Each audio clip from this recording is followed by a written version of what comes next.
Sylvie Chauchois, bonjour. Bonjour. Alors votre groupe Vega vient de remporter le nouvel appel d'offres lancé par la ville pour gérer le Zénith les 6 prochaines années. Il y avait de la concurrence ? Oui, nous étions en concurrence. Nous avons donc travaillé sur ce dossier depuis plus d'1 an maintenant et nous étions 3 à vouloir prendre le Zénith de Strasbourg pour les 6 prochaines années. Alors si vous avez postulé et gagné, c'est que vous considérez que les résultats, bien qu'inférieurs aux prévisions, sont satisfaisants ou en tout cas encourageants. Oui, bien sûr, ils sont satisfaisants, d'autant qu'on est comme dans une période de crise quand même très difficile, avec 20% de fréquentation en moins dans les salles de spectacle, dans le loisir en général.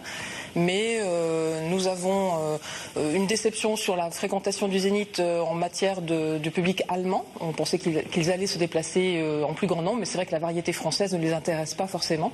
Donc c'est surtout sur l'international qu'ils viennent, mais on a beaucoup de perspectives de développement. Alors parlons-en de ces perspectives de développement. Le Zénith, c'est bien sûr une salle de spectacle, mais ça devait et doit devenir un lieu central de vie à Strasbourg et en Alsace. Avec le rallye, le marathon, bientôt le tram, quelques séminaires, cet aspect aussi est en bonne voie ? Effectivement, ce sont des pistes que l'on ne néglige pas. On ne peut pas vraiment développer les aspects économiques ou salons puisque nous avons un gentleman agreement avec Strasbourg Événements, des accords avec eux pour ne pas aller chercher ce marché. Mais en matière de sport, la ville est assez tentée de voir ce que le Zénith peut faire en rencontre internationale. C'est vrai qu'on a des projets avec le handball par exemple, ou le départ du marathon, c'est quelque chose qui était important pour nous. Alors revenons quand même à cet aspect spectacle. Le public, il vient d'où ? Il ne vient pas majoritairement d'Alsace, c'est surprenant. En fait, il vient majoritairement d'Alsace sur de la variété française. Mais par contre, sur de l'international, c'est vrai que le rayon va s'agrandir, surtout sur des dates qui sont pratiquement uniques.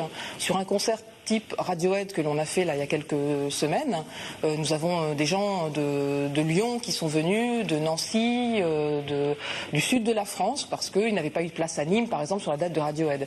Donc dès que nous avons une date, une programmation très exceptionnelle, comme Muse aussi en décembre, nous avons vraiment un panel très large de public. Sinon, c'est en majorité de l'Alsace. Alors est-ce qu'on peut dire que le Zénith côté spectacle a fait son trou dans le monde des tourneurs, des organisateurs de spectacles et que vous aurez à l'avenir encore de plus grands artistes internationaux ?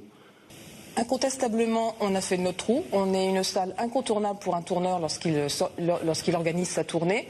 C'est vrai que si un artiste ne décide de faire que 2 ou 3 dates, il va regarder les grandes salles de France.